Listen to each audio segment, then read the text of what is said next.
missiles targeting American forces in Kuwait, adding, though, that no American personnel were harmed in this. This comes as the U.S. says that it hit Iranian military sites overnight in defensive attacks. We are seeing new footage of missile launches broadcast from Iran today.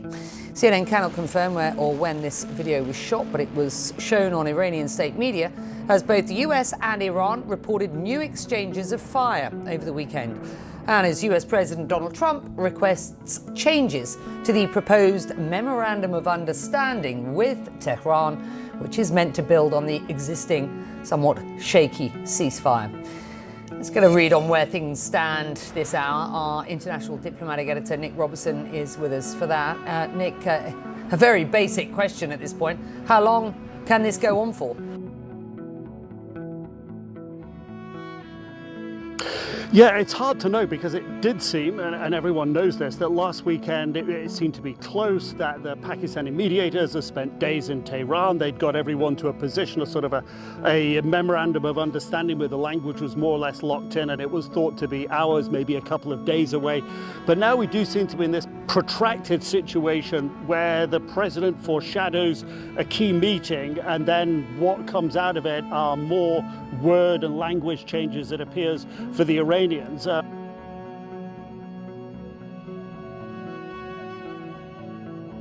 And then what comes out of it are more word and language changes, it appears, for the Iranians. The Iranians maintain their position of a complete lack of trust in the US negotiations.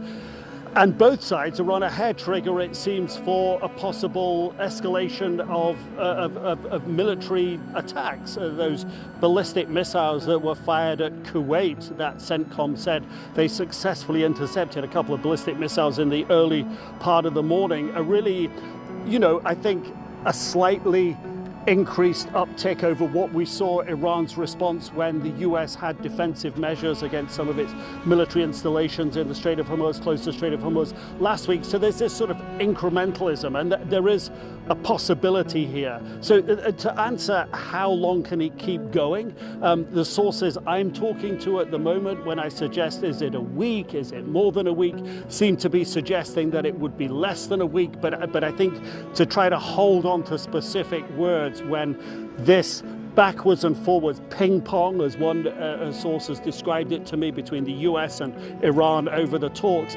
But it's that lack of trust, and I think we've sort of got a sense of that from the main negotiator in Iran, Mohammad Ghalibaf, the Speaker of Parliament. And also note how he is dressed, a politician here with an IRGC background, but dressed here in military fatigues.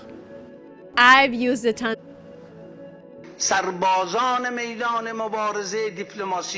soldiers on the diplomatic front have absolutely no trust in the enemy's words and promises. Our only criteria is to achieve tangible results before we fulfill our commitments in return. Until we are certain that the rights of the Iranian people have been secured, we will not approve any agreement.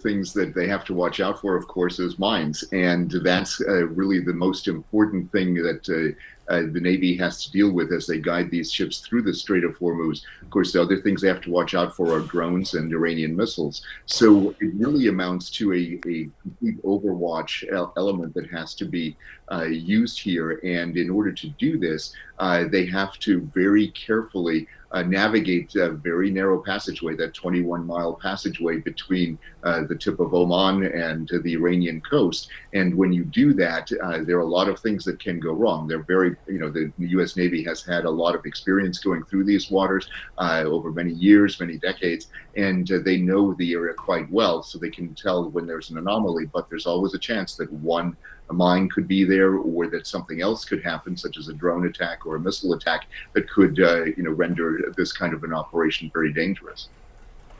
Look, Iran's chief negotiator has said the U.S. is not complying with the ceasefire after those weekend strikes. Here's what he put on X. He said the naval blockade and escalation of war crimes in Lebanon by the genocidal Zionist regime are clear evidence of U.S. noncompliance with the ceasefire. It's interesting here that he has added Lebanon into the mix. What does this tell you, Kim, about the negotiation expectations? Because for a long time, as we've understood it, it has to do with opening the strait, at least the MOU, and the nuclear capabilities of Iran. Lebanon didn't seem to be on the table. What does this tell you? Yeah. Iran is saying that Lebanon is still part of what it needs to see, especially as we're watching Israel ratchet up the attacks.